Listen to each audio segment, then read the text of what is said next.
आज के इस वीडियो में देखिए हम लोग ब्लड के बारे में समझने वाले हैं, यानी कि ब्लड पे हम लोग वीडियो बना रहे हैं। जो कि इस वीडियो फर्स्ट वीडियो है, ये वीडियो फर्स्ट वीडियो है और चैनल नया है और नया चैनल पर हम ब्लड से शुरुआत करते हैं।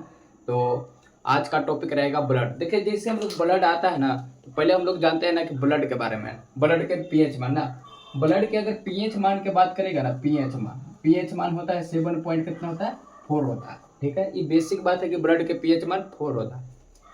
अब देखिए जब ब्लड जो होता है, ब्लड एक तरल संयोजी ऊतक है। अब देखिए इसको तरल संयोजी ऊतक क्यों बोला गया है ना, देखिए तरल के मतलब होता है गाढ़ा।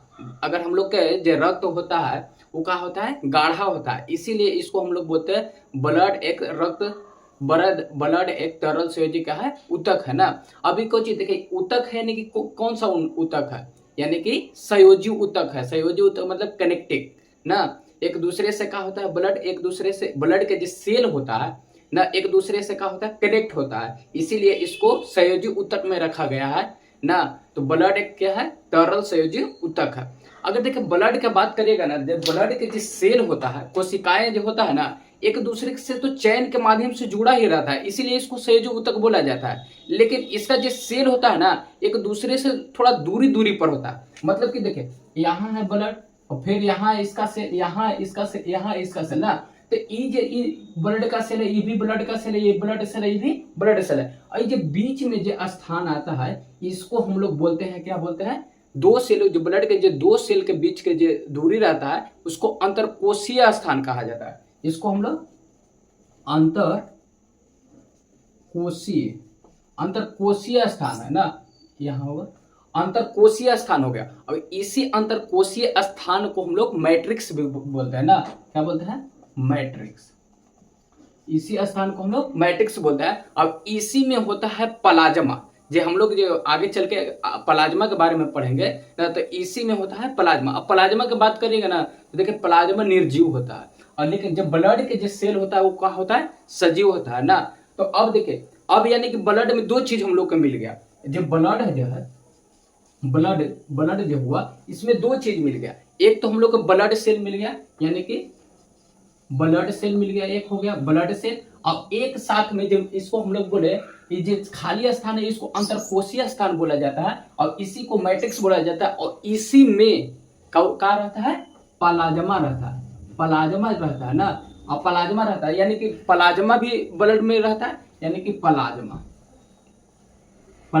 तो हम लोग बोल सकते हैं कि जो ब्लड जो होता है, ब्लड कोशिका यानी कि ब्लड सेल और प्लाज्मा के मिलकर बना होता है। तो यहाँ तक अभी तक क्लियर हो गए होंगे कि ब्लड में क्या कौन कौन चीज आता है, एक ब्लड सेल होता है और एक प्लाज्मा होता है। अब देखिए अगर हम लोग ब्लड के प्रकार की बात करिएगा ना, तो ब्लड दो प्रकार के होता है।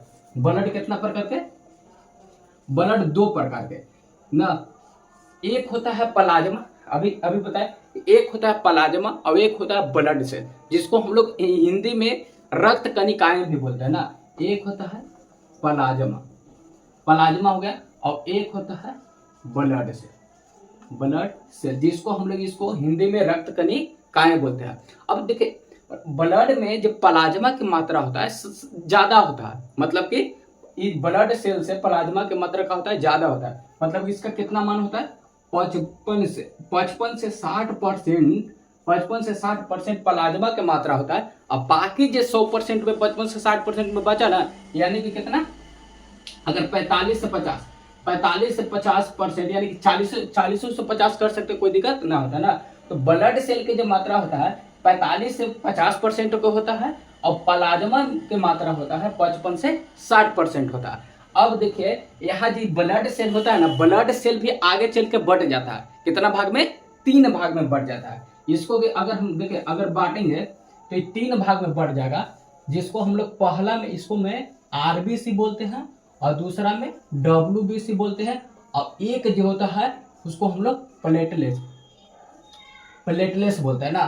तो अभी तक देखिए 3 चीज हम लोग समझ गए ना। यहाँ तो समझिए कि ब्लड में ब्लड सेल और प्लाज्मा किस तरह से मिलता है, प्लाज्मा किस तरह से ब्लड में उपस्थित रहता है और कहाँ रहता है।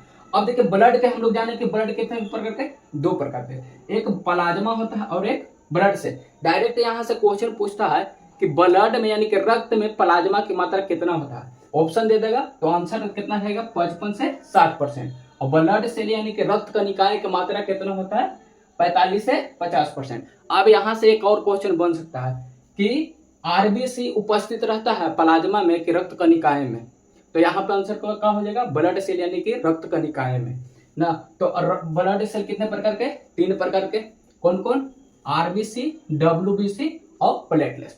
अब इसमें देखिए क्या होता है, अगर देखिए थोड़ा सा अगर प्लाज्मा में लिखिएगा तो यहाँ पर हम लोग लिख सकते हैं कि जब प्लाज्मा जो होता है ना निर्जीव होता है, क्या होता है निर्जीव होता है, प्लाज्मा होता है निर्जीव। और जबकि ब्लड सेल जो होता है सेल मतलब कि आरबीसी डब्ल्यूबीसी प्लेटलेट्स जो होता है सजीव होता है, मतलब कि वो जिंदा होता है ना। और इसका कोई प्रकार नहीं होता है, लेकिन आगे चल के इसमें पाया जाता है। जैसे प्लाज्मा में बोलिएगा तो जल पाया जाता है सर्वाधिक मात्रा में। अगर प्लाज्मा में पूछेगा आगे जो कि हम अभी बताएंगे, अगर पूछेगा कि प्लाज्मा में सर्वाधिक मात्रा में क्या पाया जाता है तो जल पाया जाता है।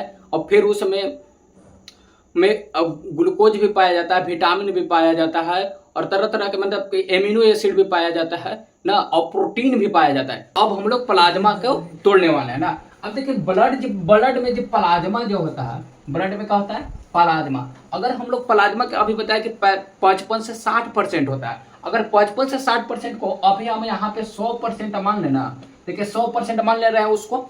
अब 100% में 90% होता है जल, प्लाज्मा में अभी हम लोग चल रहे हैं, प्लाज्मा में 90% जल हो गया, 8% प्रोटीन होता है और 2% में एमिनो एसिड, विटामिन और फैटी एसिड और ग्लूकोज। अब देखिए यहाँ पे ध्यान से देखिएगा, विटामिन जो होता है ना, विटामिन देखिए कौन कौन पाया जाता है इसमें, एक विटामिन ए होता है और एक ई पाया जाता है। विटामिन ए हो गया और ई हो गया, और एक होता है B6, एक B12 और एक होता है B9 और B12। यानी कि इसमें 5 विटामिन पाया जाता है, कौन कौन, ए, ई, B6, B9 और B12 यानी कि 12 ना। अब देखिए इसमें जो प्रोटीन जो होता है, प्रोटीन इम्पोर्टेंट है ना। अभी में फाइब्रिनोजिन प्रोटीन है, देखिए 4 प्रकार के अभी हम लोग मैंने जो बहुत सारा प्रोटीन होता है, लेकिन हम लोग प्लाज्मा में 4 प्रोटीन के बारे में पढ़ते हैं और चारों बहुत ही महत्वपूर्ण होता है ब्लड में, जो कि बहुत ही अच्छा भूमिका निभाता है। एक होता है फाइब्रिनोजिन प्रोटीन, एक एल्बुमिन प्रोटीन और एक एंटीबॉडी प्रोटीन, अब एक होता है ग्लोबिन। देखिए अभी क्या करता है फाइब्रिनोजिन जो होता है ना, इसका देखिए ब्लड में काम क्या है, ये क्या करता है कि रक्त के जमाव में सहायता करता है। जो हम लोग के जो ब्लड होता है ना, विटामिन के तो सहायता करता है रक्त के जमाव में, लेकिन पूछेगा कि कौन सा प्रोटीन रक्त के जमाव में सहायता करता है, तो फाइब्रिनोजिन जो प्रोटीन होता है रक्त के जमाव में सहायता करता है।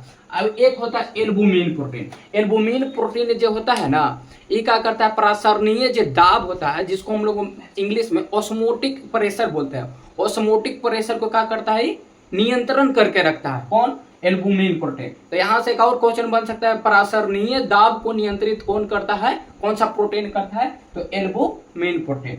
अब एक होता है एंटीबॉडी। एंटीबॉडी मतलब कि प्रतिरक्षा प्रदान करता है। एंटीबॉडी का काम का है रक्त में प्रतिरक्षा को प्रदान करना ना। अब एक होता है ग्लोबिन। ग्लोबिन जो होता है, ग्लोबिन ये है कार्बनिक पदार्थ। और जैसे हीमोग्लोबिन का अगर तोड़िएगा ना, तो हीमोग्लोबिन एक हीम और ग्लोबिन में जो टूटता है, तो उसी में जो ग्लोबिन जो पार्ट होता है, ये काम करता है कार्बनिक पदार्थ के काम करता है, और इसका कोई इसमें ज्यादा भूमिका नहीं होता है। तो आज के वीडियो में अभी हम बताएं कि रक्त किससे करता है। तो रक्त अगर पूछेगा कि क्या है, तो सीधा बोलना है कि रक्त एक तरल संयोजक ऊतक है जो जिसका पीएच मान 7.4 होता है ना, और इसी में ज्यादा ना है। फिर रक्त कितने प्रकार के होते हैं, तो 2 प्रकार के, एक ब्लड सेल होता है और एक प्लाज्मा होता है। बताया कि ब्लड सेल प्लाज्मा कहाँ पे रहता है, तो 2 जो अंतरकोशीय जो स्थान होता है उसी में क्या होता है, प्लाज्मा होता है। तो अभी हम लोग पहला जो 2 प्रकार के बताएं, उसमें एक पहला था प्लाज्मा को हम लोग इस वीडियो में पढ़ लिया ना। तो अगला जो वीडियो आएगा और ब्लड से रिलेटिव रहेगा। तो अगर वीडियो अच्छा लगे तो लाइक जरूर